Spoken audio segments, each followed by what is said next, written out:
Welcome to another day of Smokin' with Joe. Today we're going to make some beef jerky. It's one of the simplest things you can do in a smoker, and I've got some lean ground grass fed beef here that we're going to use with an off-the-shelf jerky cure here from High Mountain.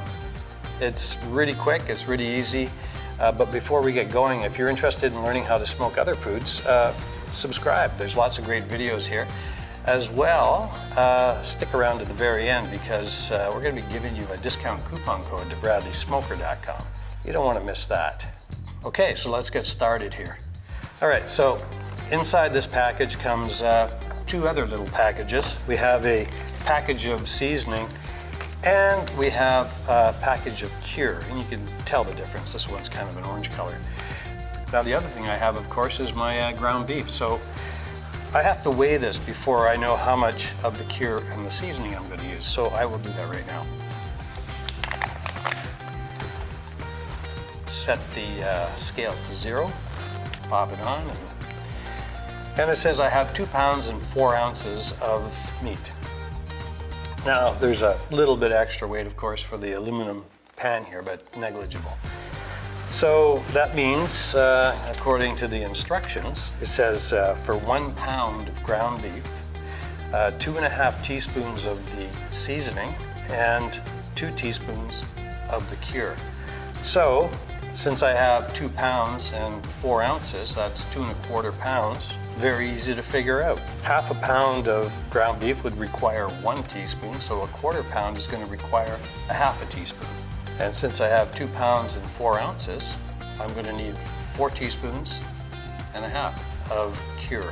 And of course for the seasoning, it's 2.5 teaspoons per pound. Well, I have 2¼ pounds. That's going to give me 5 2/3 teaspoons of seasoning. All right, so now all we have to do is mix it up.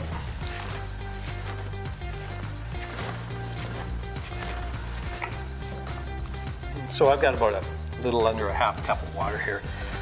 Just going to mix it into the meat. I'm not going to use it all right away.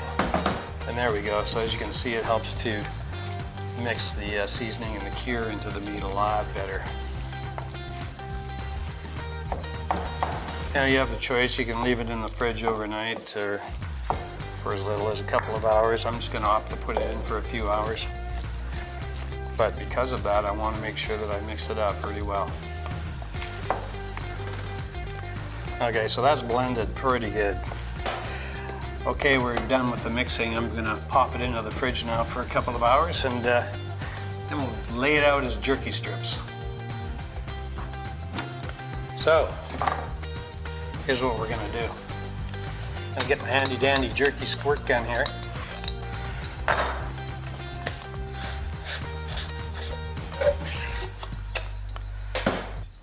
And I'm going to fill this full of the hamburger. So, it's pretty straight ahead, just fill it up.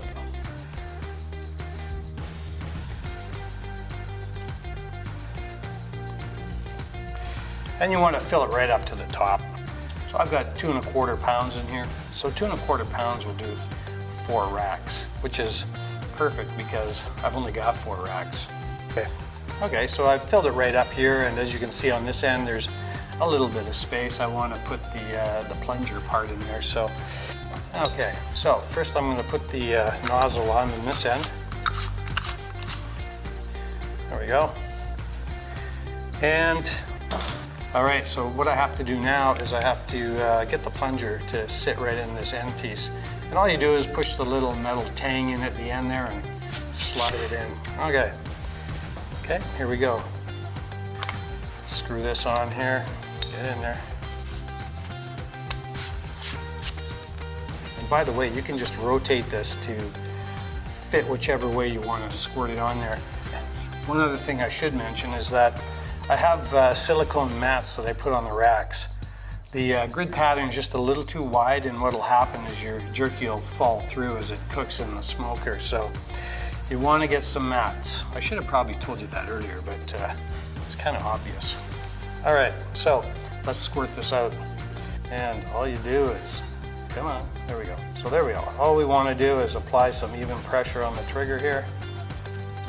and stop, and then squeeze again.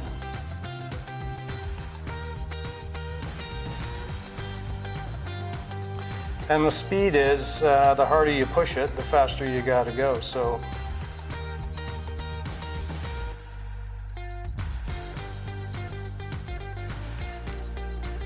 and I'm just laying them beside each other. I give them a little bit of space in between so that the smoke can get through, but it doesn't have to be a lot. And again, just keep the pressure on the handle and squeeze it out as you go. It's the thing with this too, is you don't want to make it too thin. You want to have a little bit of thickness to your jerky here, so don't go too fast.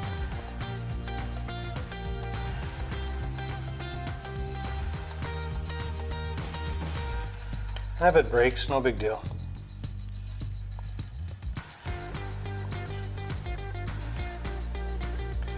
You just want to find the right angle where when you squirt it out, it doesn't go shooting off the mat.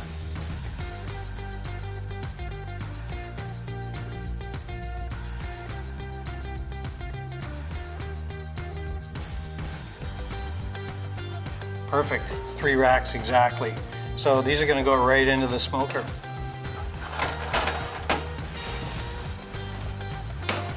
It's going to be a very simple setup. We're going to cook it at 200 degrees.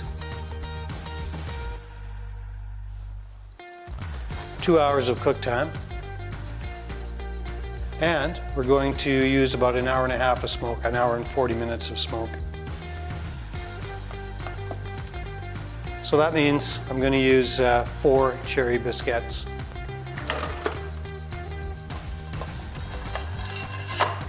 And that's it. We're done. Oh yeah. Perfect as usual. These are going to be good. I'm just going to go stick these in the fridge for a couple hours, and they'll make great snacks. And as promised, here's the discount coupon code from bradleysmoker.com. Make sure you go check them out.